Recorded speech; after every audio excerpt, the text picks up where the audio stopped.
We're joined here once again with Newcastle native Dalton Rosta, ranked #1 in Ohio and the region, light heavyweight MMA fighter, also a heavyweight boxer with a 6-0 record to go along with his 6-0 perfect record in MMA. Dalton, fight coming up here in 2 weeks against Cody Grundage of Michigan. He's 3-1, two-time Division II NCAA wrestling qualifier. Tell us, what do you know about this opponent?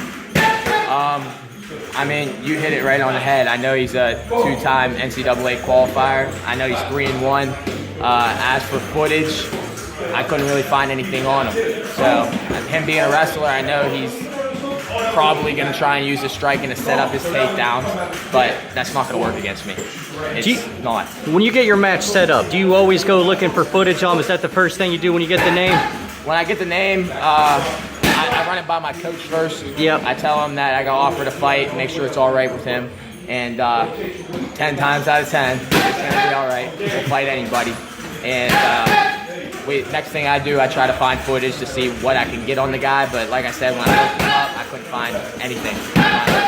A video, couldn't find any training footage, nothing.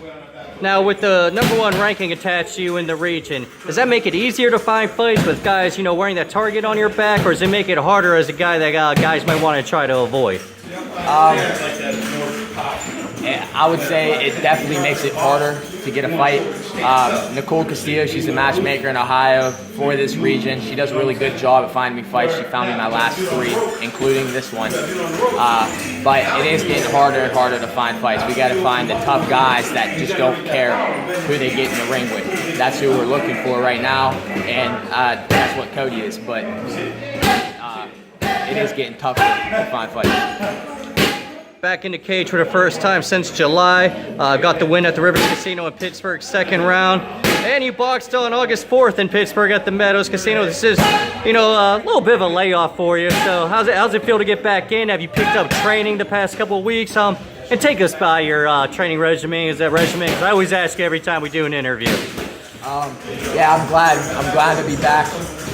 It's been a while. I haven't fought since August 4th. I got a 2nd round knockout, TKO, in boxing. And then fought again July 14th for a title at Rivers Casino.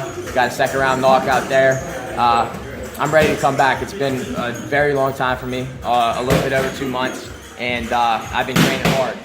Just last week, I trained twice on Monday. I got some conditioning, some shadow boxing, some jiu-jitsu. On Tuesday, trained 3 times, went to jiu-jitsu down in Monaco. Then right after that, 3 o'clock, me and my boxing trainer, Sammy, went and did some boxing at Burnside. And later that night, went to Muay Thai. Wednesday, got a conditioning circuit in, pushing some cars. Wednesday afternoon, went got some boxing in. Thursday, same thing with the jiu-jitsu, boxing and Muay Thai. Friday, some more jiu-jitsu, and then Saturday got some good sparring in down to East Liverpool with Josh Stansberry, Chris Dempsey, Bronco Busick, and Joey Holt.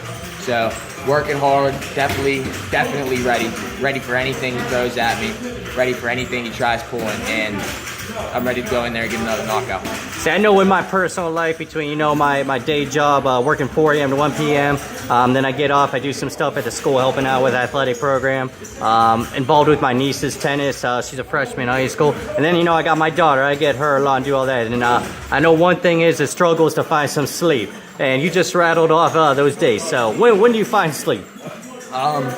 Sunday right now, I usually have a rotational rest day, but Sunday usually is where my rest day falls. I get a lot of rest on that day, and I try to shoot for 8 to 9 hours every night. It doesn't always work out that way. Sometimes I get 5, sometimes I get 6, but when that happens, I usually try to get naps in between class, in between practice, so it usually works out. I definitely get enough recovery and a lot of rest in between. Diet-wise, what kind of strict diet do you keep yourself on? Do you give yourself cheat days after a fight? How do you maintain that?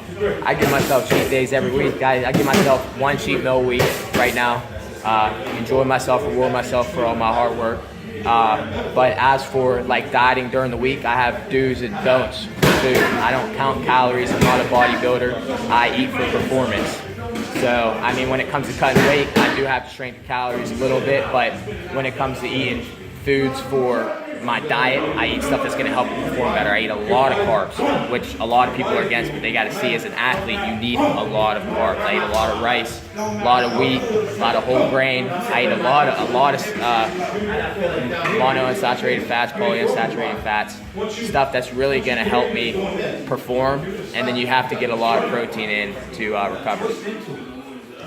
Got the fight coming up. But hey, there was just a big fight this past weekend in the world of MMA. Conor McGregor getting submitted out, tapping out. Some mayhem kind of came afterwards. What was your thought on that fight and your thoughts on the mayhem that ensued the fight there? I'm a Conor McGregor fan. He's been an inspiration to me. He inspires a lot of people. He's just an inspirational guy. He came from nothing. So, how could you not like the guy? He talks a lot of crap, so some people don't like him, but definitely wanted to see him win. As for the fight, I didn't see it going like that. I saw him getting good top-level wrestling training in his camp to stuff that takedown, and it just didn't happen during the fight. He got taken down. He got grinded out. Khabib just laid on top of him all around, made him carry his weight, exhausted them, gassed them out, and when they got back to their feet, his shots really didn't have anything behind them, so he couldn't drop Khabib. And ended up leading to Khabib getting a tap out in the 4th round. Another thing I've been seeing floating around on Facebook, Instagram and stuff is you can get your hands on Dalton Rosta shirt. So for all the people out there placed in Newcastle, how do you get your hands on a Dalton Rosta shirt? You can go to alldayracesports.com, or you can hit All Day Race Sports up on Instagram or Facebook. Dalton Rosta, October 20th, right around the corner. In Mansfield, it's in Mansfield, Ohio, home of the Mansfield Reformatory. So just kind of like going to be like a special day for you. How do you see it going down? 1st round knockout. Call it every time. It's only made it to the 2nd round twice, and those are due to mistakes by me, but they're never big enough mistakes where I don't come away with a knockout. Dalton Rosta, we wish you good luck. I know everybody watching this website are wishing you good luck, or this interview. Dalton Rosta, everybody, once again, that's October 20th, Mansfield, Ohio, taking on Cody Grundage of Michigan. Dalton, good luck, and can't wait to hear from you after the victory. Thank you.